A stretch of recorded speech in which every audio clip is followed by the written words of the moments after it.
പ്രിയപ്പെട്ടവരെ, ശ്രീമാൻ KC Venugopal Kerala മുഖ്യമന്ത്രിയാകുന്നതിന് orthodox സഭ പ്രതിഷേധം രേഖപ്പെടുത്തി എന്ന ഒരു വാർത്ത മാധ്യമങ്ങളിലൂടെ വന്നതായി ശ്രദ്ധയിൽപ്പെട്ടു.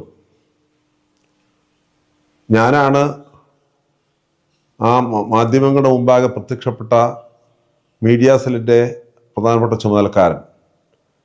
തെറ്റായ ഒരു ധാരണയാണ് അങ്ങനെ ചില മാധ്യമങ്ങൾ പ്രചരിപ്പിച്ചത് എന്ന് പറഞ്ഞു കൊള്ളട്ടെ. മുഖ്യമന്ത്രിമാരെ തിരഞ്ഞെടുക്കുന്നത് അതാത് ജയിച്ച പാർട്ടിയുടെ സംവിധാനത്തിനുള്ളിലാണ്. അതിനകത്ത് സഭകളോ സമുദായങ്ങളോ ഒന്നും ഇടപെടാറില്ല, ഇടപെടേണ്ട കാര്യവുമില്ല. ആര് മുഖ്യമന്ത്രിയായാലും സഭയ്ക്ക് അതിൽ ബുദ്ധിമുട്ടുമില്ല. ഞാൻ നൽകിയ വാർത്ത അതിൻ്റെ ആദ്യം മുതൽ അവസാനം വരെ കേട്ട് കഴിഞ്ഞാൽ മാധ്യമങ്ങളിലൂടെ ഓർത്തഡോക്സ് സഭ അനിഷ്ടം പ്രകടിപ്പിച്ചു എന്ന് പറയുന്ന വാർത്ത തെറ്റായിരുന്നു എന്നത് വ്യക്തമാകും. ഇതൊന്ന് ഓർമ്മിപ്പിക്കുന്നതിന് വേണ്ടി മാത്രമാണ് ഞാൻ നിങ്ങളുടെ മുമ്പാകെ ഇപ്പോൾ വീണ്ടും വന്നത്.